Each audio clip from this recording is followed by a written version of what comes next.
de Deus, voltamos mais uma segunda-feira abençoada, dando continuidade numa história que já deu início algumas semanas atrás, né? Nada mais, nada menos do que o nosso pastor Wesley. Diga boa noite para esse povo, meu pastor. Boa noite, a paz do Senhor Jesus a todos, irmãos e irmãs que estão nos assistindo, nos vendo aí da tua casa, pelas redes sociais, em nome de Jesus, vai ser uma benção, oh glória. Sejam todos muito bem-vindos, aproveita agora, você tem um minutinho, eu vou dar um minutinho para você já começar a compartilhar essa live, oh glória, porque hoje a noite promete, né? Para quem já acompanhou a primeira edição, né, que nós tivemos aqui com o pastor Wesley, ele contou um pouquinho daquilo que Deus fez na vida dele. Não deu tempo de terminar porque a gente fala muito, né, pastor? Um pouquinho. E aí, o que aconteceu? Ele falou só o que, resumidamente, né, o que aconteceu até os seus 14 anos. Mas hoje o senhor tá com quantos anos, pastor? 39. 39, então tem mais alguns anos aí pela frente, né? Uns aninhos pela Será frente. que a gente termina muitos hoje? Altos e baixos, dá não, né? Não. Mas pra você que tá aí, né, já ligadinho com a gente, 4 semanas consecutivas, oh glória, aleluia. Já vai compartilhando aí, viu? Isso, porque uma hora não dá. Gente, é sério, eu não sei como é que vocês ficam desse outro lado aí, porque aqui a gente fica assim, desesperado, porque passa assim, ó, que a gente nem vê. Mas vamos dar continuidade, eu creio que vai ser uma noite abençoada, né? Já estamos com a presença do Senhor Jesus aqui no nosso meio, eu creio que Ele também tá aí com você. Então vamos dar início, né, pastor? Na onde nós paramos, né? Sei que foi dos 14 anos. 14 anos, pastor, dá continuidade aí, o que mais que aconteceu na tua vida. A gente tava comentando aqui, né, antes de começar a gravar, que tem gente que gosta de ver o sofrimento do povo. O povo gosta. Mas não é que é sofrimento, é que a gente vê assim, o pastor tá todo bonitão hoje, né? Na presença do Senhor. E aí não dá pra perceber, quem olha assim não imagina que passou tanta luta, né, pastor? Até minha irmã lá no Espírito Santo compartilhou lá. Ela tá assistindo? Deve estar. Eita glória, como é que é o nome dela? Tamires. Tamires, um beijo pra você, Tamires. Se tá aí, continua compartilhando, porque eu tô doidinha pra saber o que mais que aconteceu com o pastor Wesley, porque eu achei que era o término. Teve coisa a mais, né, pastor? Tem bastante. Então vamos lá, bora que eu quero ouvir. Diga aí, conte aí pra nós, o que mais que aconteceu? O senhor contou que teve uma parte que o senhor foi pego pela polícia, apanhou, te bateram, até te deixar sem quase fôlego, sem né? Vida. Foi sem quase vida. Sem vida já. E aí eles foram embora e te deixaram abandonado lá? Como é que foi? Me conta aí direitinho essa história, que eu fiquei curiosa. Eles me deixaram, tentaram fazer um acordo, né? Tentaram fazer um acordo entre eles e deixaram eu na Maruípe, que era um presídio de menor lá no Espírito Santo, e me deram as instruções de como eu tinha que falar lá com o escrivão, promotor, para me poder sair, que eles estavam interessados no que eu tinha pegado. E aí eles me instruíram lá a falar que o rapaz lá era de maior, que a arma estava com ele, e aí eles fizeram uma carta que esses mesmos policiais tinham que me entregar em casa, e o responsável tinha que assinar comprovando que eu cheguei em casa bem. E eles teriam que devolver esse papel no outro dia, comprovando que eu cheguei em casa, para eles não me sumir comigo no meio da rua, né? E aconteceu isso? Aconteceu, fui para casa, eles me deixaram lá, levaram o papel, ainda minha avó ainda era viva, e me entregaram em casa. E aí eu comecei a ter uma vida bem destruída, porque a gente apanhou demais ali, né? Você ficou revoltado, pastor? Fica muito revoltado. Com quem? Com os policiais ou com todo mundo? Eu acho que é com todo mundo, porque só no fato de ser órfão de pai e mãe, de você não ter ali aquelas pessoas para te ajudarem, para te auxiliarem, já fica muito difícil, né? E aí muitas das vezes você conta com algumas pessoas onde te olha meio torto. Porque pessoas que eram para ajudar, né, pastor? Porque família a gente espera um mínimo, né? Sim. Da mão estendida. Sim. Mas não foi isso que aconteceu. Não foi não. Aí o que acontece é que um alerta aí para os pais também, né? Olha aí. Quando os pais eles não abraçam os seus filhos, o mundo abraça. E da pior maneira possível. Aparentemente, a princípio, o mundo abraça, dando a eles todo o respaldo, apoio naquilo que eles pretendem ou sonham ter e tal. E aí o que acontece é que aquilo cresce dentro deles, eles passam a considerar mais as pessoas de fora do que a sua própria família, porque não encontrou o apoio dentro de casa. Então tem que tomar muito cuidado, pais e mães, sejam amigos dos seus filhos, não seja só aquela figura paterna de general, de mandão, de mandona, não, mas sejam amigos, porque isso é muito importante. Se você não for um amigo do seu filho, o crime vai ser. Meu Deus, tá ouvindo isso? A família, o pai e a mãe não for amigo dos seus filhos, o mundo do crime ele vai abraçar. E quando ele abraça, a princípio ele oferece riqueza, ele oferece tudo. É como Satanás fez lá com Jesus, né? Se você prostrado me adorar, eu te darei o mundo e a sua glória. E aí aquela ilusão cria na cabeça do jovem, né? Eu tinha ali meus 14 Não vai anos. precisar trabalhar muito e vai ter muito dinheiro, Exatamente, né? e você acaba tendo, né? Porque eles já crescem naquela finalidade, eu quero um celular bom, eu quero, que naquela época ainda não tinha muito essa tecnologia de hoje, né? Mas eu quero um aparelho bom, eu quero um tênis bom, essas coisas tudo. Então, os pais muitas das vezes não têm condição, mas a maneira de como eles vão transmitir isso para os filhos é muito importante. Porque se eles transmitirem isso para o filho de uma forma arrogante, sem fazer com que eles tenham compreensão, eles vão entender errado. E o crime vai abraçar e vai falar, não, eu te dou. Meu Deus. Vende uma droga para mim aí que eu te dou. Então eles acabam aderindo a esse mundo aí. E foi o que aconteceu comigo. Eu acabei tendo essa visão aí, de eu me espelhava em algumas pessoas que eram do bairro, que já eram do crime, que já tinham status, já tinham alguns bens, e você acaba espelhando e querendo aquilo também. E aí, nessa revolta, acabando nessa situação aí, apanhando demais. Meu Deus, aquele dia foi um dia que eu apanhei demais, viu? Meu pai. E aí o que acontece? Aquilo ali me deixou eu muito irado, me deixou eu revoltado. Aconteceram várias outras vezes, que depois dessas vezes, aonde eles me via, eles te pegavam pra bater? Eles me pegavam. E batia? Mas demais. Todas as vezes? Mas toda vez. Eu não precisava estar fazendo nada. Oh, meu Já Deus. pegava. Isso criou uma revolta dentro de mim. Eu não sei se alguns amigos meus podem estar vendo isso, mas chegou um ponto de querer até armar aí uma armadilha, de ligar, falar que tá tendo uma ocorrência pra viatura vir, pra gente poder dar tiro nas viaturas e tudo, de raiva, de ódio. Era sempre as mesmas pessoas ou não? Sempre porque é aquela a rota deles, né? Parece que eles tinham prazer então em judiar mesmo, em pegar e bater. É porque para algumas pessoas, aquelas pessoas não tem mais jeito. Oh, meu Deus. Né? Para o mundo, as pessoas olham para as pessoas que estão nas drogas, que estão no crime, para elas não tem mais jeito. Inclusive tem muitos pais e muitas mães que podem até ouvir isso de parentes, né? Pais que choram pelos seus filhos, mães que choram, estão orando pelos seus filhos, e às vezes até parentes chegam e falam assim, ó, naquele lá não tem jeito mais, não adianta, você fica sofrendo, larga de mão. E muitos largam. Meu Deus. Muitos largam pela influência da família. E aí eu fui crescendo naquilo ali. Acabei que eu fui pro mundo do tráfico e a gente ficou ali traficando. O senhor usava também ou não? Demais, Só vendia? Usava demais. Usava muito? Usava, era muito. Não era pouco não. Eu fumava aproximadamente umas 100 pedras de crack numa noite. Meu Deus. Ficava alucinado. Muito. Ficava doido, varrido, não podia ninguém chegar perto, tivesse armado, ela atirava e não queria saber. Então era uma coisa muito, uma forma depressiva, né? Quando a pessoa entra no estágio do crack, que aí eu comecei com a maconha, e aí depois fui para a cocaína, da cocaína, né? Fui para o crack.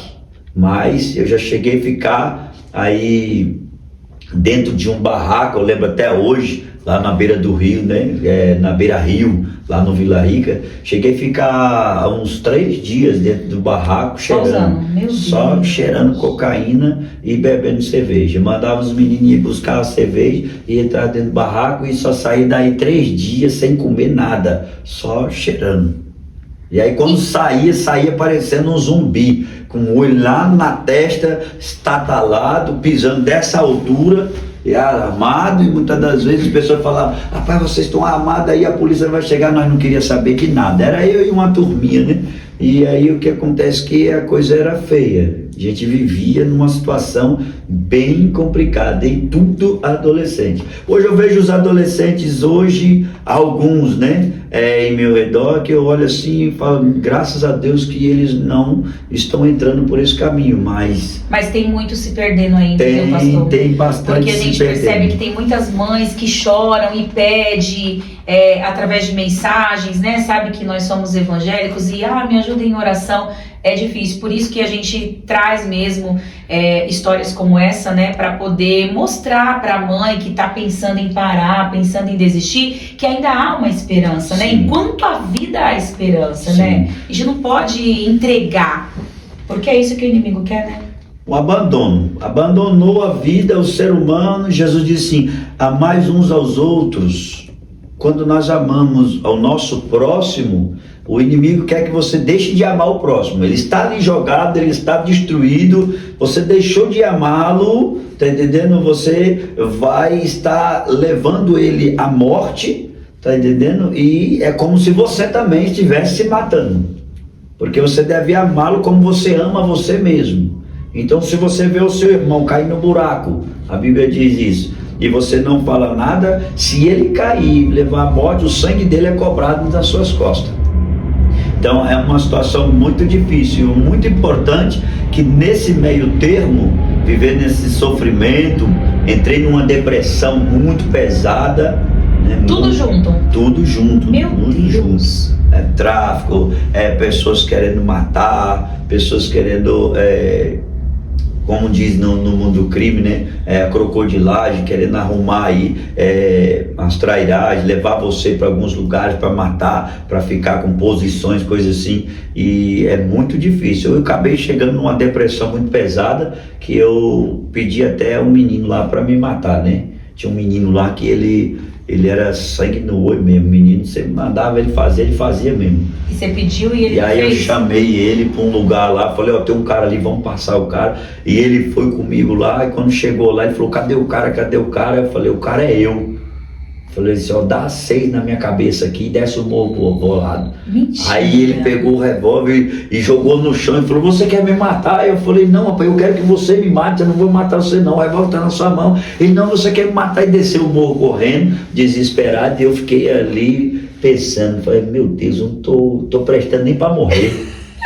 Tô prestando nem para morrer. E aí aquela depressão, eu não dormia, chegava a dormir aí 2 horas por dia. Entendeu? Aquela coisa, não querendo viver. E eu perguntava para Deus por que eu tinha nascido, né? Naquela situação toda. E eu fiquei assim numa situação bem difícil. Deplorável. Bem deplorável. Aí eu acabava me entregando. Aí droga mesmo. Aí em vez de eu vender, eu começava a fumar. Mas quando você usava, a sensação era de que estava tudo bem.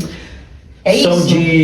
Eu até comentei, eu não sei se eu comentei da outra vez, eu comentei com os meninos lá no serviço, no aeroporto, é uma sensação de 15 a 20 segundos, de 11 a 20 segundos que você esquece tudo. Que tem assim a droga, ela libera uma toxina no nosso cérebro que traz para nós uma sensação de alegria, de satisfação, né? Mas dura pouco, são de 11 a não passa de 20 segundos, e aí você quer dar outra, porque você quer aquela sensação de novo. Entendi. Você quer aquela... Por isso que vai se acabando. Por isso que a pessoa entra e ela quer dar mais outra, quer dar mais outra, quer dar mais outra, e aí abandona a casa, vai para Cracolândia, vai para os lugares, vive pela rua fora. Você olha as pessoas na rua, você pode ver que, inclusive domingo, entrou uma mulher na igreja e eu estava ali, né, com meus olhos fechados nas primeiras cadeiras, e a irmã chegou, a obreira chegou e falou assim, pastor, tem uma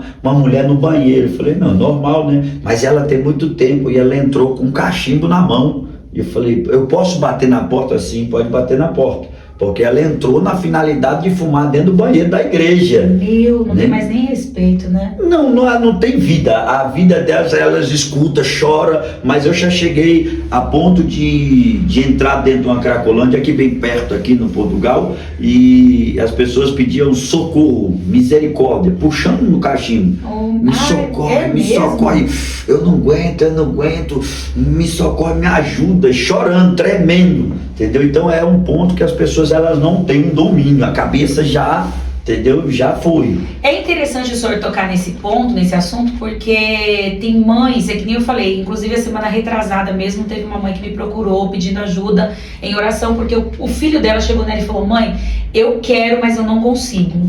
Ele quer, mas ele não consegue parar. Então é legal, você que está aí assistindo e que conhece alguém, né, que está passando por uma situação como essa, tem um filho ou algum amigo, vai compartilhando, porque você vai ouvir hoje como que o pastor Wesley, que já estava viciado, já não aguentava mais a situação, saiu dessa. Porque é como eu disse, enquanto a vida ainda há esperança, você pode não estar enxergando uma luz no fim do túnel, mas nós trouxemos aqui uma pessoa que passou, que viveu e que vai dizer pra você que é possível sim. O segredo ele vai revelar daqui a pouquinho, então vai compartilhando aí, porque hoje ainda a gente vai saber qual é o mistério, né, pastor? Sim, e é uma situação bem complicada, que quanto mais você tem, mais você quer. Você não consegue parar, é uma esteira que vai direto pro abismo e você não tem como. Paulo diz em Romanos capítulo número 7 que na minha mente eu sei o que é certo, mas eu não consigo fazer o que é certo. E todas as vezes que eu tento fazer o que é certo, eu estou fazendo sempre o errado. Eu me pego fazendo o errado. Quando isso acontece, é porque nós estamos alimentando mais a carne do que o espírito? É isso mesmo? O espírito está morto. Aí não tem como. Como é que você vai alimentar o que está morto? Meu Deus. Por isso que não consegue. Não consegue. Não é delas. Quando a Bíblia diz assim que Jesus te dá uma nova vida, ele restaura o seu espírito, ele ressuscita. Você ressuscitar com Cristo. Nós temos uma conversa no meio evangélico que diz assim: quando a pessoa vai se batizar nas águas, o que acontece? A gente fala que é a remissão dos pecados, né? Sim, mas aí quando a pessoa desce as águas, o que acontece ali? Ela levanta como uma nova criatura. Isso é o que falam, né? O velho homem morreu e nasce uma nova pessoa, não é isso? Então, mas... Em tese, né? Então, deveria ser teoria, assim, a teoria... É muito bonita a teoria, né? É real, a teoria é real, porque Pedro diz em Atos capítulo 3, diz claramente, quando as pessoas descobrem que eles mataram Jesus, ele fala assim: vocês mataram aquele a qual Deus escolheu como Messias. Eles, e o que vamos fazer agora? Aí Pedro fala: arrependa-se dos seus pecados e sejam batizados, e Deus perdoará vocês e receberão o Espírito Santo. Então quer dizer, se não houver um arrependimento antes do batismo, o batismo vai ser o que Pedro escreveu na sua epístola, só um lavar de sujeira. Então o que acontece? Aquilo que teoricamente, o que a Bíblia está dizendo, que morre o velho homem, nasce uma nova pessoa, era para ser real quando se há verdadeiramente o arrependimento. Quando não tem o arrependimento, é só lavar de sujeira. E aí o que acontece? As pessoas continuam fazendo errado, mesmo sabendo que está errado. Ela sabe o que é certo, mas não consegue fazer o que é certo. Porque a vida nova quem dá é Jesus. E essa vida nova que Jesus dá é por meio do seu Espírito. O Espírito é atraído por um coração livre. O nosso coração só é livre pós o perdão. O perdão só vem pós o arrependimento. Então é uma série de fatores que nos leva a essa vida. Então quando a pessoa está nas drogas, ela tenta de todas as formas sair, mas ela não consegue. Dela mesma ela não consegue.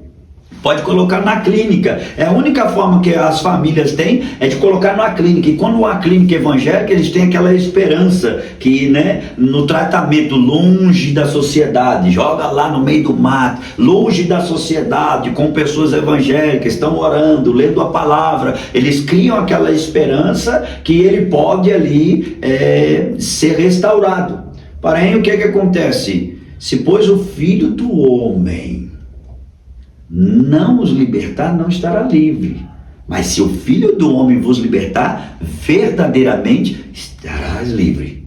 Então a pessoa ela fica lá um tempo e a família fica doida, porque ela não sabe como lidar com isso, porque gasta dinheiro, ela vai para lá e aí quando volta, passa lá 1 ano, 2 anos na clínica de recuperação, volta gordão, bonito, forte, as mulheres voltam bonita, forte. Quando chega aqui novamente na sociedade, é questão de tempo e oportunidade. Verdade. Eles pegam no dinheiro e vai direto na biqueira. Verdade. Porque eles não pararam, eles não foram libertos, eles foram privados do acesso.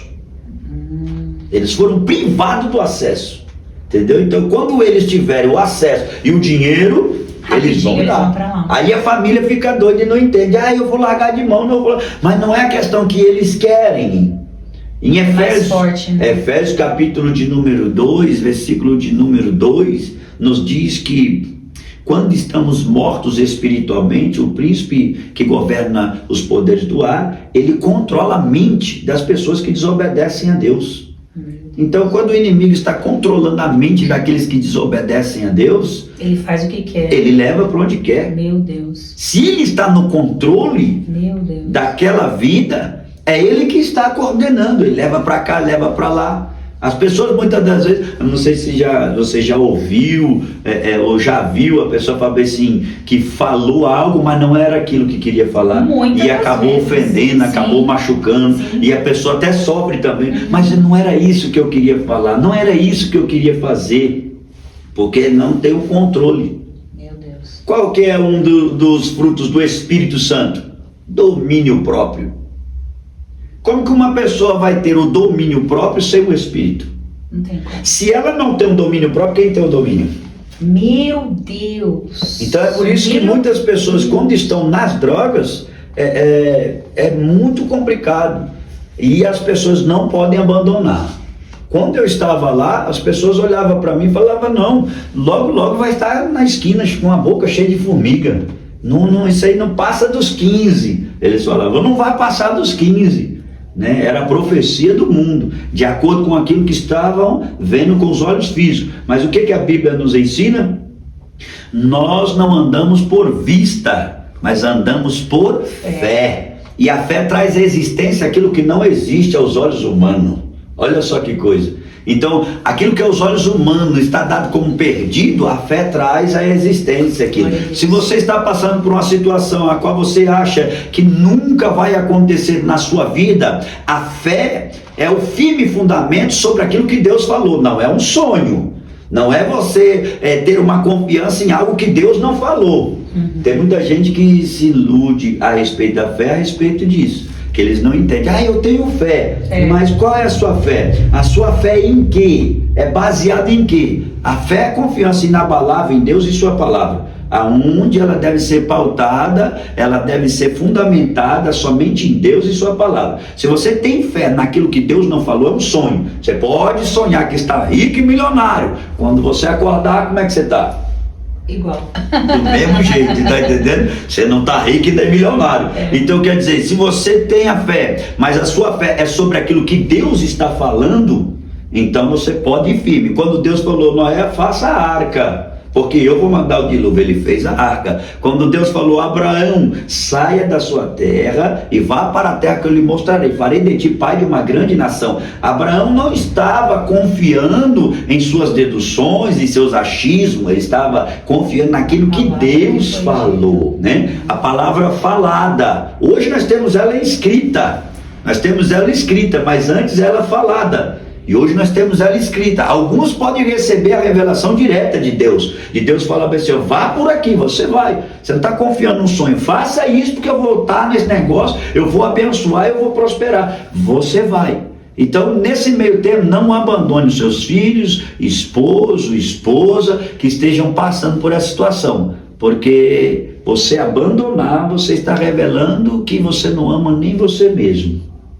Olha que coisa interessante. O segredo é persistir até que aconteça, né? Sim. Enquanto a pessoa está ali com vida, há esperança. Há esperança. Meu Deus. Mas e aí no seu caso, pastor, você estava abandonado, a família abandonou, aí o crime abraçou, você estava revoltado, entrou na depressão. Como é que o senhor saiu dessa? Pelo amor de Deus. Porque quando tem o apoio ainda de alguém, ainda tem aquele tiquinho de força, né? E quando definitivamente você está abandonado por tudo e por todos? Aí entra o Todo-Poderoso. Oh, glória! Aí é que entra, porque para a humanidade, para o ser humano não tem jeito.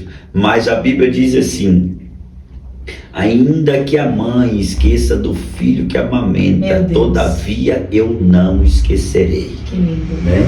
Quando todos abandonaram, todos, eu escutei um louvor. Pela primeira vez eu escutei um louvor de longe, né? E aí eu fui para a igreja através do louvor. Pela primeira vez eu escutava o louvor e aquilo entrava dentro de mim e eu falava: um dia ainda eu vou ser crente, um dia ainda eu vou estar na igreja. Aleluia, oh glória, coisa linda, irmão. Eu chego a me emocionar porque você lembrar de coisas que só você sabe, só você passou, é coisa gloriosa. E aí de vez em quando eu dava uma fugidinha e ia para a igreja, né? Dava uma fugida e ia para a igreja. E todo doidão. Todo doido, irmão, todo doido. Quando você vê uma pessoa meio doida na igreja, que bebeu ou que... Não, irmãos, deixa lá. Eu entrava doidão na igreja. Tinha acabado de fumar maconha, com olho vermelho, e só entrei dentro da igreja e sentei lá na frente para escutar as irmãs cantar. E as irmãs cantando, aquilo era lindo. Eu senti uma paz, era o único meio que eu tinha paz. O único jeito, a única maneira era ali. E aí, aquilo... E o irmão pegou, lembra até hoje, o irmão pegou o microfone: irmão, tome cuidado quando você tiver oportunidade na sua igreja, irmão.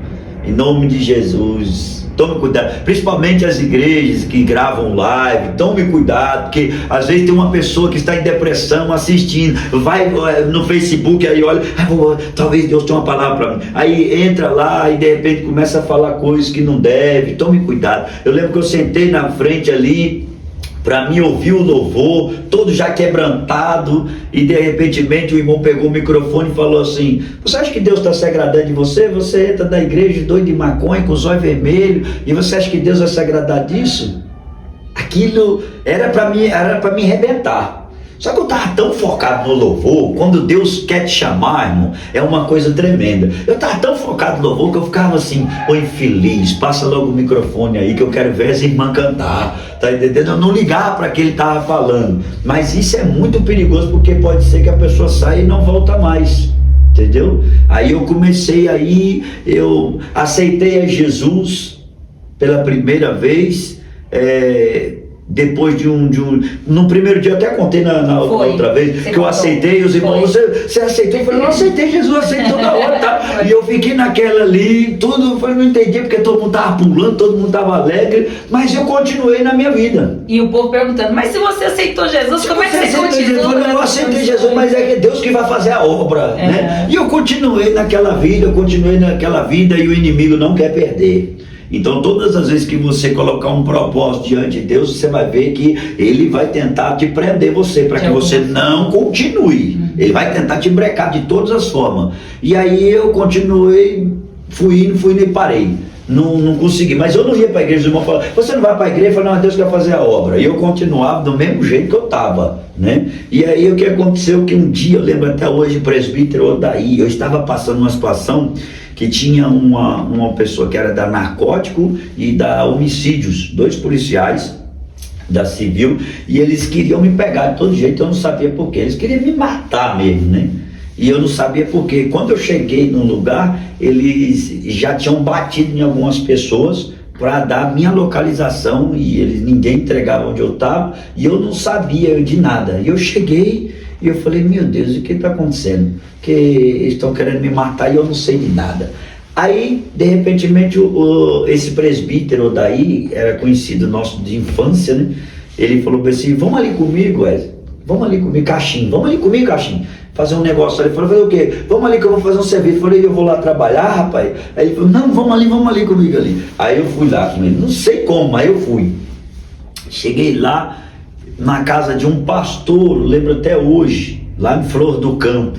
um pastor, já tinha uns 80 e poucos anos, velhinho, e ele falou bem assim para mim: vai lá dentro da igreja, era um ponto de pregação, irmão, veja que a beleza do templo não quer dizer nada. É a unção de Deus, é a presença de Deus. Ele falou: pega um saco de cimento para mim que está lá dentro do ponto de pregação e traz aqui. Eu falei: não, tá bom, eu vou lá. Que legal. O ponto de pregação, pra você ter ideia, era um chão rústico, só o contrapiso, as paredes era só lá se chama lajota, né? Aqui chama tijolo, bloco baiano, lajota, sem reboco. A porta era de madeira de pregada mesmo, de construção. Os bancos, bem humilde, os bancos de construção mesmo, de madeira, de coluna. Mas quando eu entrei, eu já senti uma dor de cabeça. Uma dor de cabeça terrível. Eu falei: nossa, que dor de cabeça é essa? Aí eu olhei o saco de cimento ali, eu sentei no banco. Quando eu sentei no banco, a dor de cabeça aumentou. Meu Deus. E eu não sabia o que era aquilo. E eu levantei, abracei o saco de cimento e saí daquele lugar louco. Aquele lugar estava fazendo mal, estava me dando dor de cabeça, eu estava ficando doido. E quando eu saí por lá de fora do ponto de pregação, eu joguei lá o saco de cimento e eu vi um pé de mamão. E eu comecei a socar o pé de mamão. Eu falei assim, na minha mente, eu falei: se eu começar a socar o pé de mamão, vai doer minha mão e eu esqueço da dor da cabeça. E eu comecei pá, socando. O pastor velhinho olhou lá de cima e falou assim: o que você tem, meu filho?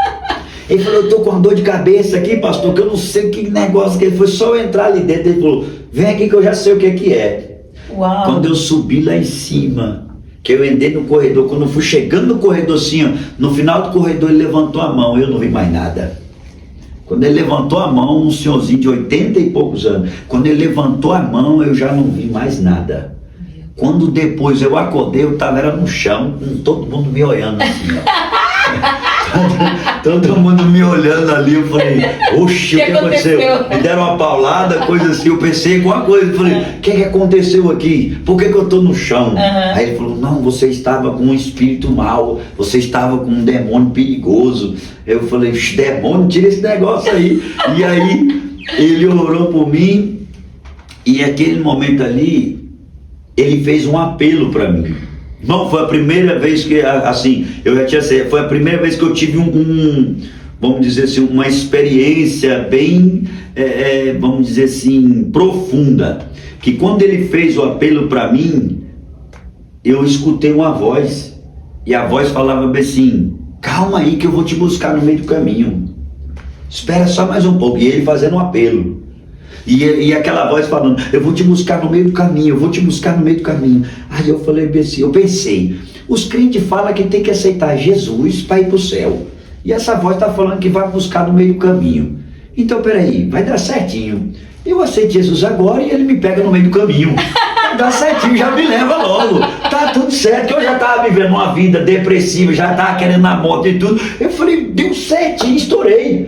Eu aceito Jesus agora, ele já me pega no meio do caminho. Só que quem queria me pegar no meio do caminho não é aquilo, irmão, presta atenção. Meu Deus. Tem muita gente escuta vozes, escuta realmente a voz do Espírito, mas não é o Espírito Santo. Tem que tomar muito cuidado com isso aí. Experiência própria, viu? Eu escutei voz, eu achava que era Deus, mas não era Deus, era o diabo. E o diabo queria me pegar no meio do caminho. Meu Deus. Quando eu aceitei a Jesus, ranquei meus cordão, ranquei os brincos. Eu tinha brinco nas duas orelhas, e ranquei tudo, e dei na mão dele lá. E quando eu fui indo embora, todo alegre, aceitei Jesus agora o cão já saiu, minha vida vai mudar, e tudo, aquela euforia, né? Quando eu cheguei no bairro, esses dois polícias já estavam dando pau e meio mundo de gente lá, querendo a minha localização. E eu falei: meu Deus, e agora?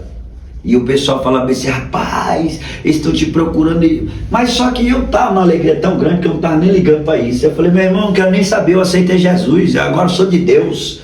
Ele: rapaz, mas eles pegaram fulano ali, mas moeram no pau, o moleque tá ali vomitando. Falei: não interessa, o meu negócio agora é com Jesus. E eu passava numa rua, quando eu entrava numa rua, eles entravam em outra. E eu entrava em outra, eles entravam em outra. Eles nunca conseguiam entrar na mesma rua que eu.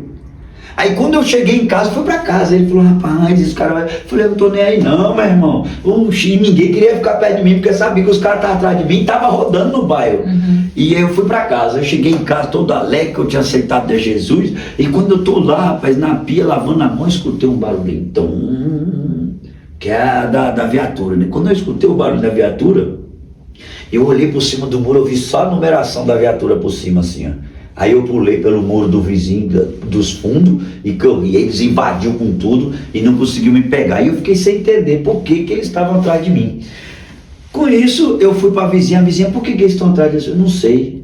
Eu falei, eu aceitei Jesus e agora tá esse negócio aí. Eu escutei uma voz que queria me buscar no meio do caminho, eu pensei que era Deus, mas eu acho que é o cão, porque esses caras estão querendo me matar, olha. E eu falei assim, não, fica aqui em casa. É a irmã Lília, da Igreja Batista, ela era casada com Valdeci, morava de frente de casa. E aí eu falei, fica aqui. Eu falei, aí eu fiquei na casa dela, e na varanda dela era aquele vidro filmado, né? Isso filme, não dava pra ver. E aí de noite eu via eles lá invadindo direto. E ninguém entendia por que eles estavam atrás de mim. E eu tinha aceitado. Eu falei, eu aceitei Jesus, irmã. E eu agora sou de Deus. E aí ficava naquela euforia, mas estava aquela situação. Aí eu peguei, liguei para a polícia, para o cupom, falando para ele, o que está acontecendo que tem uma viatura atrás de mim e eu não devo nada, eu não, o que tem? Aí, qual é o seu nome? Aí dei meu nome, dei meu RG, dei meu CPF, eles, puxou, realmente não tem nada. E eu falei, então por quê? Aí, uma coisa muito importante, sempre você marca RP. O que é RP? É a numeração da viatura e o horário. E, se possível, entendeu? A localização, por quê? Porque pelo horário e a RP dá para você saber quem está naquele plantão naquele dia. Quem estava naquela viatura. Eu falei, a RP, número tal, está aqui, já invadiu minha casa umas 3 vezes nessa noite. Aí eles chamaram no cupom a viatura, que nem era de lá, era de outro lugar, entendeu? Aí nunca mais apareceram. Nunca mais apareceram. E eu continuei, fui indo para... Aí eu falei, agora eu vou para a igreja. E aí eu comecei a ir para a igreja, só que eu nunca ia. O pessoal me chamava assim, vamos para cá, eu falei, não, eu sou de Deus, Pai do Senhor, meu irmão, Pai do Senhor, meu irmão. Aí o presbítero falou, você não aceitou Jesus? Eu falei, aceitei Jesus. E você não vai para a igreja? Eu falei, igreja? Como assim igreja? Que igreja? Eu tenho que ir para qual igreja? Eu não sei. A falta de uma orientação. Ninguém me fala nada, ninguém me diz nada. Aí ele falou assim, não, você tem que ir para a igreja. Eu falei, não, mas não tem roupa para ir para a igreja não, irmão. Aí ele falou, não, mas eu vou arrumar, irmão. O irmão me arrumou uma roupa, mas foi de coração, eu entendi. Irmão, eu tinha um sapato. Ele deve estar assistindo, hein, pastor? Se ele assistir, ele vai rir demais. Os irmãos me deram um sapato, irmão, que era maior que o meu pé, quase uns 5 dedos. E era interessante, porque, tipo assim, as minhas roupas na época eram as roupas de baile funk e tal. E eu falei, meu, eu vou usar roupa social. Eu falei, caramba, como é que é isso, meu? E eu falei, aí eu peguei, ele me deu lá uma calça, uma camisa. Aí, beleza. Aí, quando ele me contou, você vai na igreja? Eu falei, vou. Aí, chegou, pô, você não foi na igreja? Eu falei, rapaz, eu ia na igreja como? Eu vou de camisa social, calça social de tênis. Tu é doido, meu? Não vou não, tem que arrumar um sapato. Ele arrumou um sapato, eu acho que era o dele, mão grande. Quando eu pisava assim, o calcanhar fazia assim, lá, eu pisava lá, eu falei, meu Deus. Mas você foi? Mas aí eu comecei aí, eu tinha 2 mudas de roupa, era 2 calças e 2 camisas. E quando eu tava com uma de noite, a outra tava no varal lavada. E quando era no outro dia eu lavava uma e vestia a outra. E era assim. Tem gente que tem desculpa aí, fala que não tem roupa para ir para a igreja, dá licença. E o senhor que lavava sua roupa mesmo? Era eu, era sozinho. Meu Deus. Sozinho, era eu. Aí vivia aí nessa situação aí, ganhei um paletó que parecia do Didi Mocó, entendeu? Com os 2 travesseiros assim no ombro assim, e eu andava com aquele negócio, era uma situação difícil. E comecei a caminhar. E foi o que eu falei da outra vez, né?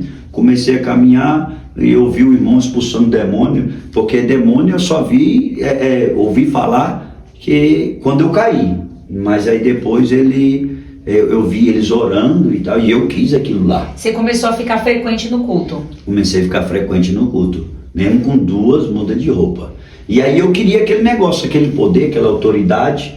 E ele falou pra mim assim, ó, você tem que orar, jejuar. Aí entra a parte do jejum que a turma queria aí, né? Não, eles ficaram muito curiosos. Aí entrou a parte do jejum, que eu queria aquele negócio. Aí ele falou assim, ó, você quer? Eu falei, então, pra você ter isso aí, você ter essa autoridade, você tem que jejuar, orar, ler a Bíblia e obedecer. Mas ele te explicou qual era o processo do ler a Bíblia, por exemplo? Você tinha que ler a Bíblia 1 hora, 2 horas, 3 horas? Porque ele fala assim, orar, jejuar e ler a Bíblia. Mas aí existia um período para fazer cada uma dessas coisas? Ou era tudo junto? Não, eles não explicaram na nada, só falavam verdade, isso. naquela época... Mas você, sem conhecimento, como é que você ia fazer? Então, eu peguei a Bíblia e comecei a ler, Certo. assim, aleatoriamente. E aí entendia ou não entendia nada? Entendi o quê? Eu comecei a ler, comecei a orar, e eu falei, como é que é esse negócio de jejum, varão? Aí ele falou assim, não, quando for meia-noite, você dobra o seu joelho lá da sua cama Certo. e entra num propósito. Tá. E aí você coloca um horário e tal, que você vai entregar aquele jejum. Aí eu entrava no jejum e eu falava, eu quebrei muito, irmão, porque eu colocava 1 hora e aí eu nunca conseguia, aí eu comia antes. E ele Mas por esquecimento ou porque não aguentava? Esquecia. Tá. Aí ele falava assim, rapaz, você vai ter que dobrar um dia. Que eu fazia a campanha de 7 dias, aí você tem ideia que a ignorância era tão grande e ele bagunçava comigo. Um dia minha Bíblia caiu, ele falou bem assim, eita rapaz, e eu tava tão assim naquela sede, a Bíblia caiu e falou, eu falei, o que foi? Já ficava assombrado. Aí ele falou assim, você vai ter que fazer 7 dias de jejum, varão. Falei, mas por que, varão? Falei, você deixou a boca de Deus cair no chão. Aí eu falei, como é que é, rapaz? Eu falei, não. Aí eu conversando com ele, andando, aí bateu na mão dele, caiu de novo. Eu falei, 21 dias, 14 dias. Eu falei, meu Deus! Aí começou aquela situação, mas eu entrei no jejum. Mas você fazia conforme ele te ensinou ou não? A princípio eu fiz conforme ele me ensinou. Certo. O que acontece? Eu jejuava. Certo. Entrava no jejum meia-noite e só entregava no outro dia na oração da fé. Que era que hora? 9h30 da noite, terminava o culto 9h30 da noite, na oração da fé, eu entregava o jejum, orava lá, falava, Senhor, receba meu jejum, como cheiro suave de tuas narinas. Jejum de tudo, absoluto, inclusive tudo, absoluto. água, né? Não comia e nem bebia. Entrava meia-noite de um dia e entregava 9h30 da noite do outro dia. Isso. Porque tem gente que entrega meia-noite e não entrega não, abre o jejum à meia-noite e entrega meio-dia. Ô pastor, em nome de Jesus, a maior parte ficou dormindo, pastor. Não, você aí é aquela fácil pessoa que dorme até meio-dia. Pastor, para, né? Aí é fácil, né? Aí é difícil. Aí até eu faço. É complicado.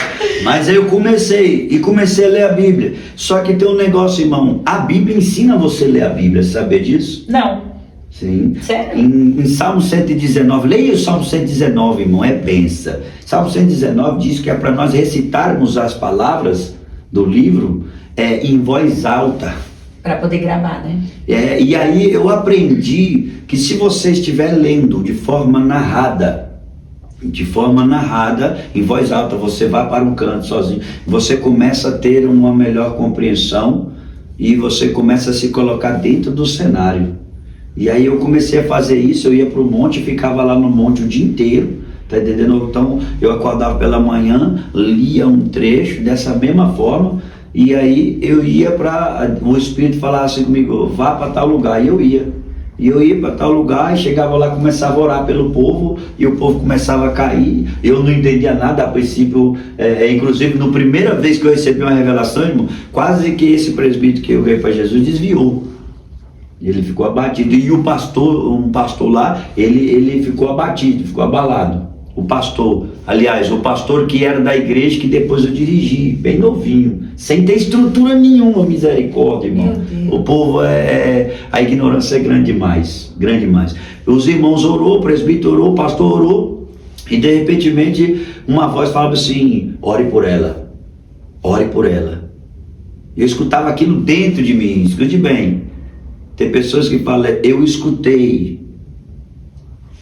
A revelação de Deus, ela fala ao seu espírito. Às vezes você escuta e você não sabe, você acha que você está escutando aquilo pelos seus ouvidos. Na verdade, Deus fala ao seu espírito, seu coração. Você sente dentro de você, na sua alma. Falou, ore por ela, ore por ela. Eu falei, pastor, eu estou escutando uma voz aqui que está falando para me orar por ela, eu não estou entendendo. Eu não estou entendendo. Aí eles olhou com cara de deboche e falou assim, mas já orou mesmo? Então, pode orar. Eu falei, tá bom. Aí eu fui orar. Senhor, passa teu sangue, a mulher manifestou. A mulher manifestou, meu irmão, eles cresceram um zoião assim, eu já ia correndo pela porta, eu já tava, aquela De medo. Nunca tinha acontecido comigo, eu já tava lá na porta, já ele volta, você. Eu falei, não, expulsa ele, não, é você que tem que expulsar, que foi você que orou. Eu falei, não, é você que é o pastor, meu irmão, você expulsa aí, que esse negócio aí, né? Eu não tenho esse negócio não. Eu falei, não, você tem sim, que você que orou, você que, nós oramos, não aconteceu nada, você orou, é você que tem que expulsar. Eu falei, meu Deus, como é que eu expulso? O bicho tava lá, a bagunça lá, eu vou te pegar, eu não gosto de você, eu te odeio. Eu falei, meu Deus do céu, e agora? Mas quando eu fui chegando perto, a autoridade de Deus entrou dentro de mim de uma forma que eu não tive medo. Eu estendi a mão, quando eu estendi a mão ela já começou a baixar, e aí quando eu repreendi ela já caiu para lá e já ficou livre. Aí pronto, aí começamos a orar e começamos, as pessoas vizinhas começou a trazer pessoas para receber oração. Só que eu aprendi uma coisa com o jejum, e as pessoas, os irmãos, acabar o tempo e não falou do jejum, hein? É, né? Ó, Tem vai. quanto? Só mais 10 minutos? Ah, mas a gente vai conseguir falar assim. Olha aí, ó. Aguenta aí, vai. Aí eu aprendi uma coisa, que antes eu jejuava, mas eu jejuava assim com uma ambição, com querendo algo, e o jejum nada mais é que você se abster de alimento. A palavra jejum é se abster de alimento. A água é alimento, irmão. A água é alimento, você não vive sem a água, você precisa da água, a água é um alimento. Então o que acontece? Eu parei de jejuar querendo as coisas e comecei a jejuar para me aproximar de Deus. Então eu tinha que O foco mudou. O foco mudou. Tá. Hoje as pessoas jejuam para ter coisas, Isso. com objetivo em coisas. Não, irmão. Você precisa ter um acesso a Deus para que quando você chega até Ele, você peça e Ele te responda. Quando as pessoas chegavam até Jesus, que eles conseguiam a atenção de Jesus, o que acontecia? Jesus dizia, pede o que tu queres. Verdade. O que tu queres que eu te faça? Aí eles falavam, eu quero isso, Jesus. Então, seja feito. Então quer dizer, o jejum nada mais é que a mortificação da sua carne. Então você vai fazer um período de jejum para fazer o quê? Para você se aproximar de Deus. Quando Deus desceu no monte, falou que ia falar com o povo, Deus falou, deixa o povo lá de jejum, santifica o povo durante 3 dias, diga para eles não se chegar às esposas. Tem que tomar cuidado deles, irmão, vai jejuar. Deixa o varão de lado. Varão, você vai jejuar, deixa o varão de lado. Depois, Paulo ensina isso aí. Mas em né? consentimento, né? Em Porque não adianta fazer contra a vontade do cônjuge, né? Paulo Porque fala... Deus nem recebe, eu recebe, pastor? Recebe? Não, porque não tem concordância, né? já entra num estado de rebelião, né? Já entra no estado de rebelião. E me fala, pegando esse ganchinho aí rapidinho, só pra gente entender, porque também se fala isso nas igrejas, né? Quando o cônjuge, o homem e a esposa não estão bem, Deus também não recebe a oração de ambos ou não? Como que funciona isso? A Bíblia diz assim que é para eles não ficarem com raiva um do outro muito tempo. Eles precisam reconciliar para que... Mas se não tem raiva, pastor, mas aí as pessoas... Mas eles estão em atrito. Assim, conversando, básico do básico, sabe? Então, mas o básico do básico se resolve lá no coito matrimonial. Então... Se não rolar aquele coito matrimonial que os irmãos adultos já sabem, é porque tá tendo um problema. Então, mas aí Deus não recebe a oração? Não de vai, ambos? irmão, porque eles estão... Então não adianta nem orar. Eles vão orar. Aí é um perigo, porque tem pessoas que falam assim, ó, se você não tá bem com seu cônjuge, nem perca seu tempo orando que Deus vai receber. Aí os que não entendem... Aí já não quer mais orar. Mas aí você concorda que é uma brecha pro Sim, inimigo operar? Então tá, se Deus não tá recebendo, mas não é melhor se consertar do que parar. E o orgulho parar? fica onde, pastor? Tá, mas ele não é crente já? Então, já não é uma nova mas pessoa? pastor, posso te falar que isso tem acontecido muito nos dias de hoje, hein? Outra coisa muito interessante. Gente, nós tem muita coisa pra falar e pra aprender. Ai, meu Deus do céu, e o tempo é curto, irmão. Outra coisa interessante, que muitos casais, já entrou na área do casal. Meu Deus. Jesus já entra no casal. Tem muitos casais que estão fazendo coisas erradas e não sabem. Isso, é verdade. Por exemplo, a Bíblia diz em Romanos 14:23 que tudo que não for por fé é pecado. Então, dentro de uma relação com homem e mulher, estavam ali, eles vão para o coito, e aí vamos supor, a pessoa vai ter relação só por ter, e não for por fé, é pecado, viu, irmão? é pecado. Mesmo sendo marido e mulher. Mesmo sendo marido e mulher, porque tudo que não for por fé é pecado, tem que ter um consentimento. Se você for fazer por obrigação, tanto a relação, como oferta, como dízimo, como oração, como jejum. Nós vamos orar, vamos jejuar, vamos botar um jejum na igreja. E aí os obreiros tudo terão que jejuar. Se eles não abraçar a causa por amor e fé, o jejum deles vai ser regime. Já era. Tá entendendo? Nossa, por quê? Tem muita gente errando, né? E ainda vai atrapalhar a igreja, porque é o seguinte, vai ser por obrigação, então a oferta dele, o que ele está oferecendo é pecado. Caramba. Entendeu? Ao invés de melhorar ou abençoar ele, vai piorar para ele. Tá entendendo? E depois ele vai ficar procurando um culpado. Então não perde tempo, nem faz. Não, irmão. É melhor se consertar. Mas aí, voltando naquela parte, tá? Aí é onde eu falo, é a brecha que o inimigo acaba pegando, porque assim, eu falo porque eu já tive várias experiências. Pastor, o senhor sabe que eu e meu esposo, que a gente mais trata são casais, né? Acho que em virtude até de tudo aquilo que a gente já viveu também. Mas aí vem tem pessoas que eu acredito que não têm o discernimento de Deus, e aí fala, nem perca seu tempo, porque se você tá brigado com o teu cônjuge, Deus não tá recebendo oração. Só que aí você concorda que a partir do momento que você orienta uma pessoa a fazer isso, ela por si só, né, às vezes que nem você falou, era pra estar liberto, porque é crente. Às vezes nós temos pessoas no nosso meio que infelizmente ainda não estão. Sim. E nessas condições, uma vez que você fala isso, se ele toma aquilo como verdade, ele para de orar. Poxa, então eu vou parar de orar, já que Deus está recebendo, então eu não vou orar mais. E aí começa a deixar de praticar. Em vez de se consertar, ele para. Isso, e aí vai matando o espiritual. E ao invés de você melhorar, vai declinando. Quando você vê, já tá numa situação. Então não para de orar em nome de Jesus. Porque isso é o que a gente fala. Por mais que a gente saiba que Deus não se alegra, mas é uma forma de, através até da oração mesmo, o Espírito Santo trabalhar dentro da vida da gente, sim, né? E fazer com que as coisas venham. O que é uma oração? Uma oração é o seu diálogo, né, entre você e Deus. Como que você vai dialogar com Deus? De que maneira? Você está fora do ar. Você está falando palavras. Oração não é palavras. Oração não é citar palavras. Não é coisas repetitivas. Não, oração é inclinar o seu coração a Deus em favor de uma resposta dele. Não é citar palavras. Você pode ter uma dicção muito boa, uma oratória muito boa, em dizer, Senhor, meu Deus e meu Pai, achar que Deus majestoso, e blá, blá, blá, blá, blá. E o coração não está ali, o coração não está naquelas palavras, são palavras vazias. Verdade. Tá entendendo? Veja a Ana falou alguma coisa? Não, ela só mexia os lábios. Mas a petição dela foi ouvida. Porque veio do coração. O coração. Deus está observando o que ele falou para Samuel? O coração. O coração. Tu olhas o exterior, mas eu olho o coração, o seu espírito. Então tome muito cuidado. Na parte do jejum, irmão, se você jejuar e você não entender, procure primeiro compreender o jejum. Procure seus passos.